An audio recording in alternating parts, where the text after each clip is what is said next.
Hello everyone, welcome to knowledge classes. आज की इस वीडियो में हम सामाजिक अध्ययन का पाठ करने वाले हैं। गुप्त साम्राज्य, मौर्य साम्राज्य हम कल कंप्लीट कर चुके हैं। आज हम गुप्त साम्राज्य के बारे में बात करेंगे। हमारी पहली जो यूनिट है भारतीय सभ्यता, संस्कृति और समाज, वो हमने पूरी की है। आप प्लेलिस्ट के अंदर जाके देख सकते हैं, लिंक आपको डिस्क्रिप्शन में मिलेगी, और या फिर आप हमारे चैनल पर जाके भी देख सकते हैं। उसके अंदर सिंधु घाटी सभ्यता, वैदिक संस्कृति, जैन और बौद्ध धर्म और महाजनपद काल, ये जो टॉपिक है ये हमने कर लिए हैं। इसके अलावा मौर्य साम्राज्य भी हमने कल कर लिया था। आज हम गुप्त साम्राज्य की ओर बढ़ेंगे। चलिए शुरू करते हैं। गुप्त काल के बारे में बात करते हैं। गुप्त काल को भारतीय इतिहास का स्वर्ण युग, शैण्य युग या क्लासिक युग भी जो है कहा जाता है। मौर्य साम्राज्य के पतन के बाद भारत की राजनीतिक एकता जो है वो समाप्त हो गई थी, ऐसा माना जाता है। इसी बीच में कुषाण वंश और सातवाहन जो है वंश, उससे क्रमशः उत्तरी और दक्षिणी भारत के अंदर स्थिरता लाने का प्रयास तो किया था, लेकिन वे अपने ही क्षेत्रों में सीमित रहे। जो भारत की जो राजनीतिक एकता थी वो समाप्त हो चुकी थी। ये अपने क्षेत्रों तक सीमित रह चुके थे। इन्होंने भी एकता लाने के प्रयास किया, लेकिन ये अपने क्षेत्रों तक सीमित रह गए। गुप्त जो है वो संभवतः कुषाणों के सामंत थे। ऐसा माना जाता है कि गुप्त जो है वो संभवतः कुषाणों के जो है सामंत थे। गुप्तों की उत्पत्ति से संबंधित प्रश्न जो है वो बड़ा विवादित है कि इनकी उत्पत्ति कहाँ से होती है। बज्जिका के कौमुद्री महोत्सव के अनुसार जो है गुप्त जो है वो शूद्र थे। चंद्रगोमिन के व्याकरण में गुप्तों को जाट कहा गया है, जिसका समर्थन जो है रोमिला थापर और प्लीट ने भी किया है। पंडित जो गौरीशंकर हीराचंद है ओझा, इन्होंने चंद्रवंशीय क्षत्रिय मानते हैं कि इसको गुप्तों को जो है पंडित गौरीशंकर हीराचंद्र जो है वो इन्हें चंद्रवंशीय मानते हैं, और हेमचंद्र राय चौधरी जो है इन्हें ब्राह्मण मानते हैं। अब आगे देखते हैं चंद्रगुप्त मौर्य के बारे में। इससे पहले जो गुप्त वंश का जो संस्थापक है उसे श्रीगुप्त कहते हैं। श्रीगुप्त माना जाता है गुप्त वंश का संस्थापक, लेकिन जो चंद्रगुप्त प्रथम है उन्हें वास्तविक संस्थापक भी कहा जाता है। क्यों? क्योंकि यह बहुत शक्तिशाली राजा थे और राज्य को जो है शक्तिशाली राज्य के रूप में प्रतिष्ठित किया था, इसलिए इन्हें गुप्त वंश का जो है वास्तविक संस्थापक इन्हें कहा जाता है। जबकि ऐसा ऐसा पूछे कि संस्थापक कौन थे तो श्रीगुप्त थे, और वास्तविक संस्थापक पूछे तो चंद्रगुप्त को माना जाता है। अपने राज्याभिषेक के अवसर पर एक नए संवत गुप्त संवत 319-20 ईस्वी के शुरुआत की थी, और गुप्त व शक संवत के मध्य जो है 241 वर्षों का अंतर है, ये भी आपको ध्यान में रखना है। पाटलिपुत्र को इन्होंने अपनी राजधानी बनाया, और सर्वप्रथम जो है चांदी के सिक्के जो है इन्होंने ही चलाए। लिच्छवी की राजकुमारी जो कुमार देवी है, इससे उन्होंने विवाह किया, और राजा रानी के जो सिक्के वो भी जारी किए। राजा रानी टाइप के सिक्के जो इन्होंने जारी किए, और सर्वप्रथम चांदी के सिक्के हैं वो भी इन्होंने जारी किए। पाटलिपुत्र को अपनी राजधानी बनाया था किसने? चंद्रगुप्त प्रथम ने।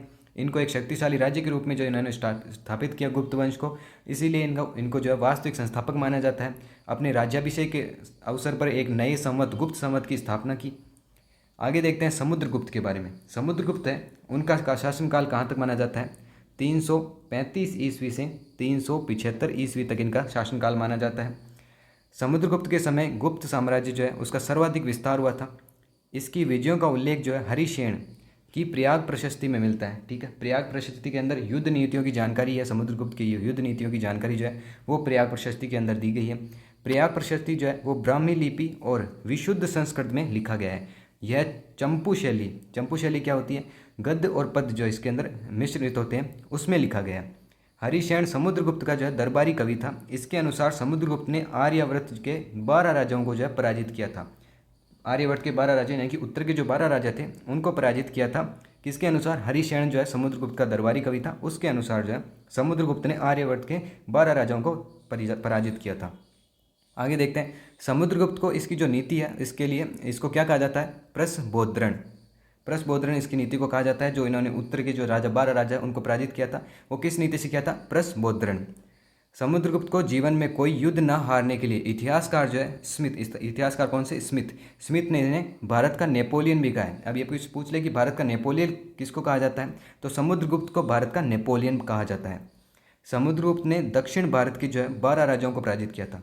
12 उत्तर के राजाओं को पराजित किया था, और 12 ही दक्षिण के राजाओं को पराजित किया था। जो उत्तर के राजाओं को पराजित किया था उसके लिए कौन सी नीति थी? प्रसबोधरण। और दक्षिण के राजाओं को पराजित किया था उनके लिए ग्रहण मोक्षानुग्रह ये नीति जो है अपनाई गई थी। अब ग्रहण मोक्षानुग्रह का अर्थ क्या होता है? ग्रहण का अर्थ होता है राज्य को मिला लेना, फिर मोक्ष का अर्थ होता है राजा को माफ़ कर देना, और फिर अनुग्रह मतलब कि राजा को राज्य वापस कर देना, यानी कि उनसे सिर्फ एक कर वसूली करता था, बाकी इनके जो इंटरनल जितने भी चीज़ें थी उनमें वह दखल नहीं देता था। ये पहले राज्य को शामिल करता था, फिर राजा को माफ़ कर देता था, जीत के शामिल करना, फिर राजा को माफ़ करना, और फिर राज्य को वापस कर देना और उनसे कर वसूली करना। दैट्स इट, इतना ही काम था इसका। इसके बाद आगे बढ़ते हैं चंद्रगुप्त द्वितीय, जो कि विक्रमादित्य की इन्होंने उपाधि धारण की थी। चंद्रगुप्त विक्रमादित्य जो है वो समुद्रगुप्त और देवदत्त का पुत्र था, और रामगुप्त का जो है छोटा भाई था। रामगुप्त था उसका छोटा भाई था, और समुद्रगुप्त का पुत्र था। ये चीज़ आपको ध्यान में रखनी है। इसे देवराज या देवगुप्त भी कहते हैं। अन्य नामों में देव, देवश्री, देवराज, देवगुप्त ये सब जो है ये प्रमुख माने जाते हैं। अब इसमें देखो, रामगुप्त जो था, जो इनका बड़ा भाई था किसका, चंद्रगुप्त द्वितीय का, वो जो है वो शासक तो भला था, लेकिन जो शक राजा थे उन्होंने इनके सामने एक शर्त रखी थी कि अपनी पत्नी को जो है सौंपने के लिए इनको मजबूर कर दिया था। फिर जो चंद्रगुप्त द्वितीय थे, इन्होंने शक राजा और रामगुप्त दोनों की हत्या कर दी, और जो रानी थी उससे विवाह कर लिया। इसके बाद ये बन गए राजा। ठीक है, पहले रामगुप्त बने थे, लेकिन इनका ज़्यादा विवरण नहीं मिलता है, क्योंकि ये थोड़े टाइम के लिए बने थे और इनको जो है इनमें इतने पोटेंशियल भी नहीं थी। फिर उसने चंद्रगुप्त द्वितीय ने इनको मारकर और इनको और शक राजा को मारकर रानी से विवाह कर लिया, और फिर ये बन गए अगले राजा। शकों को पराजित कर इन्होंने शकारी की उपाधि धारण की, कुषाणों को पराजित किया तो विक्रमादित्य की उपाधि धारण की, और वैष्णव धर्म जो स्वीकार करने के कारण जो है परम भागवत की उपाधि धारण की थी। आगे देखते हैं, चंद्रगुप्त द्वितीय ने जो है चांदी के व्याघ्र शैली के जो है सिक्के चलाए थे। ठीक है, व्याघ्र शैली के सिक्के किसने चलाए, चंद्रगुप्त द्वितीय यानी कि विक्रमादित्य ने चलाए थे। और चीनी यात्री जो फाहियान है वो चंद्रगुप्त द्वितीय के शासनकाल में भारत आया था, और इसने फुफुआ की नामक पुस्तक की रचना की थी। फुफुआ की नामक पुस्तक की रचना किसने की थी, फाहियान ने की थी। ये कब आया था, ये चीनी यात्री था, और कब आया था, चंद्रगुप्त द्वितीय के शासनकाल में भारत में आया था। मेहरौली के लौह स्तंभ से चंद्रगुप्त द्वितीय की जानकारी मिलती है। चंद्रगुप्त द्वितीय की जानकारी कहाँ से मिलती है, मेहरौली के जो लौह स्तंभ है वहाँ से मिलती है। विक्रमादित्य का जो शासनकाल है वो गुप्त काल के सांस्कृतिक, राजनीतिक और आर्थिक रूप से स्वर्ण युग माना जाता है। स्वर्ण युग किसको माना जाता है, विक्रमादित्य के शासनकाल को माना जाता है। विशाखा दत्त रचित जो देवी चंद्रगुप्तम है उस नामक नाटक के अंदर, और बाण भट्ट का हर्षचरित्र, राजशेखर की काव्य मीमांसा जो है ये प्रमुख है। किसके अंदर, जो विक्रमादित्य का जो शासनकाल था इसके अंदर ये तीन जो नाटक है ये काफ़ी प्रमुख है। इनको हम अगले वीडियो के अंदर भी देखने वाले हैं, जिसके अंदर हम चंद्रगुप्त जो गुप्त साम्राज्य है उनकी कलाकृतियों के बारे में और जितनी भी कला थी उनके बारे में बात करने वाले हैं। आगे बढ़ते हैं, चंद्रगुप्त द्वितीय के बारे में और देखते हैं। चंद्रगुप्त द्वितीय जो है उसने अपनी राजधानी जो थी वो पाटलिपुत्र बनाई। शकों पर विजय के बाद अपनी दूसरी राजधानी उज्जैन के अंदर स्थापित की। इसका काल जो है वो ब्राह्मण धर्म में चरमोत्कर्ष का काल माना जाता है। ब्राह्मण धर्म यानी हिंदू धर्म भी कह सकते हैं आप इसको। हिंदू धर्म जो है, हिंदू धर्म का चरमोत्कर्ष का काल माना जाता है। उसके दरबार में 9 विद्वानों की एक मंडली निवास करती थी, जिन्हें नवरत्न कहा जाता था। नवरत्न किसके शासनकाल में किसके दरबार में थे, चंद्रगुप्त द्वितीय यानी कि विक्रमादित्य के शासनकाल या उनके दरबार में थे। 9 विद्वान थे, उनकी एक मंडली थी, उसको नवरत्न कहा जाता था। विद्वानों के नाम क्या क्या थे, एक तो कालिदास थे, एक धन्वंतरि थे, एक क्षपणक थे, और एक अमर सिंह थे, एक शंकु थे, एक वेताल भट्ट थे, एक घटकर पर थे, और एक वराहिमिर ये थे, और एक वररुचि थी। अब ये जो 9 विद्वान थे इनको नवरत्न कहा जाता था। कालिदास को भारत का शेक्सपियर कहा जाता है, जिन्होंने अभिज्ञान शाकुंतलम, रघुवंश, कुमार संभव, मालविका, अग्निमित्र आदि ग्रंथों की जो है रचना की थी। धन्वंतरि को भारतीय जो आयुर्वेद है उसका पिता कहा जाता है। ठीक है, धन्वंतरि जो है उनको भारतीय आयुर्वेद का पिता कहा जाता है, और कालिदास को भारत का शेक्सपियर कहा जाता है। ये चीज़ आपको ध्यान में रखनी है। आगे बढ़ते हैं, कुमारगुप्त के बारे में बात करेंगे। कुमारगुप्त का शासनकाल कहाँ तक था, 415 ईस्वी से 455 ईस्वी तक इनका जो शासनकाल रहा था। इसके अंदर कुमारगुप्त की जो प्रथम उपाधि थी वो ही थी महेंद्रद्वितीय। इनकी मुद्राओं पर अजीत महेंद्र, महेंद्र सिंह, श्री महेंद्र, अश्वमेघ महेंद्र आदि ये जो है अंकित है। अब देखिए, जो चंद्रगुप्त द्वितीय थे इनके नाम क्या क्या थे, इनके नाम थे देवगुप्त, देवश्री, देवराज, देवगुप्त ये सब थे। तो देव जिसके नाम के आगे आ जाए वो चंद्रगुप्त द्वितीय की जो उपाधि थी, और इसके अलावा यदि महेंद्र किसी के नाम में आ जाए तो वो कुमारगुप्त के उपाधि या उनके अलग नाम थी। तुमुन अभिलेख में एक शरदकालीन सूर्य की तरह इनको बताया गया है, और गढ़वा लेख में परम भागवत जो है इनको कहा गया है। परम भागवत इनको कहा गया है, कुमारगुप्त को परम भागवत गढ़वा लेख के अंदर कहा गया है। इसके समय का चांदी के सिक्कों का ढेर जो है वो बयाना भरतपुर के अंदर मिला है। ये पूछ ले कि बयाना भरतपुर के अंदर जो चांदी के सिक्कों का ढेर है वो किसके समय का है, वो है कुमारगुप्त। उन सिक्कों की शैली कौन सी है, मयूर शैली है। मयूर शैली के सिक्के हैं वो काफ़ी अधिक मात्रा में मिले थे। गुप्त शासकों ने सर्वाधिक अभिलेख जो है 18 कुमारगुप्त के जो है प्राप्त हुए हैं। गुप्त शासकों में जो सर्वाधिक अभिलेख है उनमें से 18 जो है वो कुमारगुप्त के प्राप्त हुए हैं। कुमारगुप्त ने शासनकाल का जो प्रथम अभिलेख बिलसड़ उत्तर प्रदेश से कुमारगुप्त के समय नालंदा विश्वविद्यालय जो बिहार के अंदर है उसकी स्थापना हुई थी। इसे ऑक्सफोर्ड ऑफ फयान कहा जाता है और इसके अंदर एक पुस्तकालय था जिसको धर्म यज्ञ भी कहा जाता है। ये दोनों ही चीज़ आपको ध्यान में रखनी है कि नालंदा विश्वविद्यालय जो है वो किसके काल में बना था, कुमारगुप्त के समय में, और इसे ऑक्सफोर्ड ऑफ फयान भी कहा जाता है और इसके अंदर एक पुस्तकालय जैसे थे जिन्हें धर्म यज्ञ कहा जाता है। आगे बढ़ते हैं स्कंदगुप्त के बारे में। स्कंदगुप्त का शासनकाल था 455 से 467 तक। 455 से 467 तक इसका शासनकाल रहा था। इसे शक्रादित्य के नाम से भी जाना जाता है। यह वैष्णव धर्म का अनुयायी था और इसने जो है परम भागवत की उपाधि धारण की थी।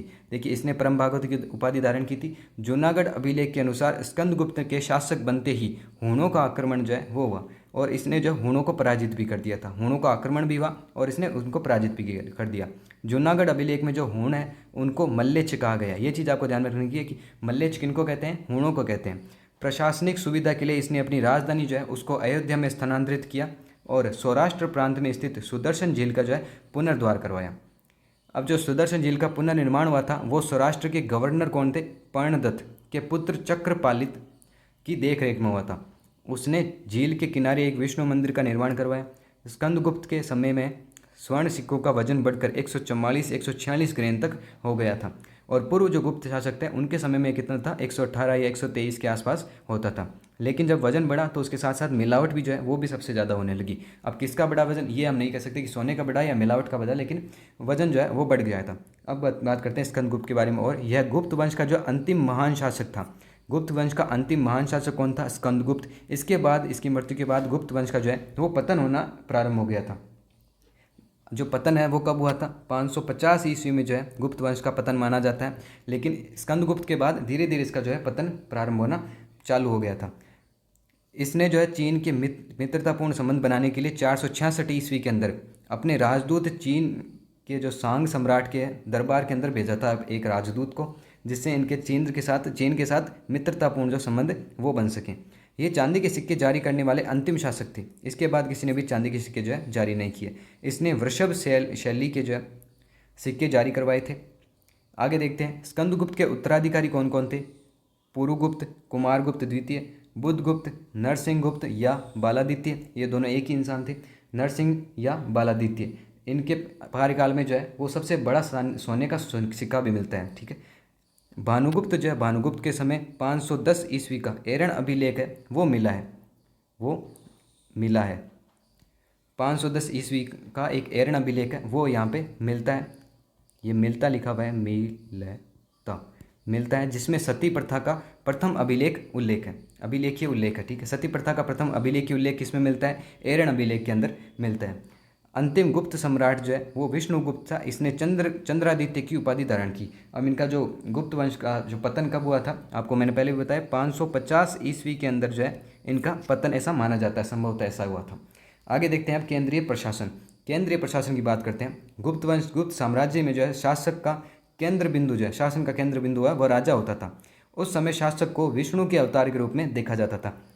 सम्राट ही न्यायपालिका, कार्यपालिका, व्यवस्थापिका का प्रमुख होता था और सेना का प्रमुख सेनापति भी सम्राट ही होता था। सम्राट को शासन में सहयोग के लिए एक मंत्री परिषद होती थी जिसकी सलाह जो है उसको मानना जरूरी नहीं था, लेकिन नैतिक रूप से इसे प्राथमिकता दी जाती थी। हाथियों की सेना का प्रधान जो है वो महापीलपति और घुड़सवार सेना का प्रधान माना जाता था भट्टाश्वपति, और इसके अलावा अन्य मंत्री जो है वो विभागाध्यक्ष होते थे। अश्वसेना में अश्वारोही, धनुर्धरी गुप्तकालीन सेना की मुख्य विशेषता थी। आगे देखते हैं मौर्य काल में केंद्रीय नियंत्रण के विपरीत गुप्त प्रशासन में विकेंद्रीकरण की प्रवृत्ति अधिक थी। गुप्त शासक जो है उनके द्वारा पराजित शासकों को साम्राज्य का अधिग्रहण करने में विकेंद्रीकरण की प्रवृत्ति जो है वो बढ़ने लगी थी। गुप्त शासकों ने पराजित शासकों के साम्राज्य का अधिग्रहण करने के स्थान पर उनसे अधीनता स्वीकार करवा और उनसे वार्षिक कर तथा उपहार लेकर ही संतुष्ट रहे। यानी कि उनसे अधीनता स्वीकार करवा लेते थे और फिर उनसे कर लेते थे, बाकी उनका जो काम है वो पहले वाले शासक ही करते थे। उनके आंतरिक शासन में हस्तक्षेप नहीं करते थे। ये सिर्फ उनसे कर वसूल करते थे, उनको पहले हराते थे, फिर उनसे सिर्फ कर वसूल करते थे और उनको अपने अधीन कर लेते थे। उनके आंतरिक जो शासन है उसके अंदर हस्तक्षेप नहीं किया जाता था। अतः गुप्त राजनीतिक व्यवस्था जो है वो सामंती हो गई थी। ठीक है, केंद्रीय प्रशासन के बारे में और देखते हैं। गुप्तकालीन में जो अधिकारी थे वो कौन कौन से थे। एक तो महाबलाधिकृत या महासेनापति, ये सेना का जो सर्वोच्च अधिकारी है उसको कहा जाता था। महादंड नायक मुख्य न्यायाधीश को कहा जाता था।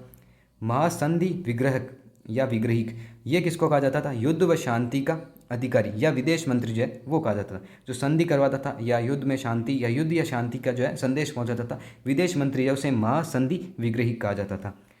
दंडपाशक वो किसे कहते थे? पुलिस अधिकारी को कहते थे। दंड नायक किसे कहते थे? मुख्य न्यायाधीश को। और दंडपाशक किसे कहते थे? पुलिस अधिकारी को। पटलिक ये किसको कहते थे? आय व्यय का लेखा जोखा रखने वाले अधिकारी को। महाभंडारधिकृत ये किसको कहते थे? राजकीय कोष का प्रधान जो होता था उसको महाभंडागार अधिकृत कहते थे। आगे देखते हैं प्रांतीय प्रशासन के बारे में। सम्राट द्वारा स्वयं शासित क्षेत्र की सबसे बड़ी इकाई जो है वो देश थी। देश का प्रशासक जो है उसको गोप्ता कहते थे। इसके जो एक दूसरी प्रादेशिक इकाई थी वो भुक्ति थी। भुक्ति यानी कि प्रांत का शासक है वो उपरिक कहलाता था। उपरिक को भौगिक या भोगपति भी कहते थे।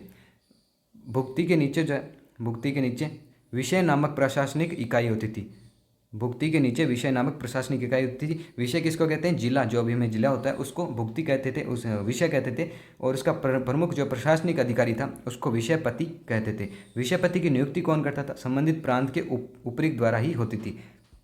आगे देखते हैं नगर का प्रधान जो है वो पुरपाल या द्रांगिक होता था। वह कुमारामदत्य की श्रेणी का अधिकारी होता था। गाँव का सर्वोच्च अधिकारी कौन था? ग्रामिक या महत्तर। उसकी सहायता के लिए ग्राम सभा भी होती थी। प्रशासन की सबसे छोटी इकाई कौन थी? गांव। ये पूछ ले कि प्रशासन की सबसे छोटी इकाई कौन सी होती थी, तो वो ग्राम होती थी। इसके अलावा स्थानीय प्रशासन में देखते हैं जिले जो है वो तहसीलों में बैठे थे जिन्हें विथि कहते थे। तहसील जो है वो पेट में बैठे हुए थे। पेट जो है ग्रामों में विभक्त थे। और गुप्त काल में प्रशासन की सबसे छोटी इकाई जो है वो ग्राम थी, जिसका प्रधान जो है वो ग्रामीण था।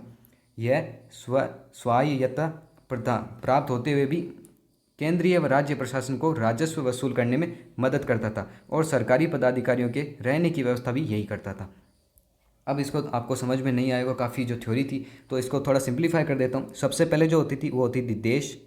फिर देश के बाद आता था कौन? भुक्ति। भुक्ति जिसे हम प्रांत भी कह सकते हैं। इसके बाद में आता था विषय। विषय जिसे जिला भी कह सकते हैं। जिले के बाद में जो है वो 2-3 चीज़ें आती थी। जिले के बाद एक तो आता था नगर, या फिर इसके अलावा आता था तहसील। तहसील को क्या कहते थे? विधि कहते थे, विधि। विधि के नीचे आता था पेट, और पेट के नीचे आता था ग्राम। ठीक है, ये जो है इनकी प्रांतीय प्रशासन थी। ये जो इनका प्रांतीय प्रशासन है वो कुछ इस प्रकार का दिखता था। सबसे पहले देश आता था, फिर भुक्ति आता था यानी कि प्रांत, फिर विषय यानी कि जिला, इसके बाद नगर या तहसील।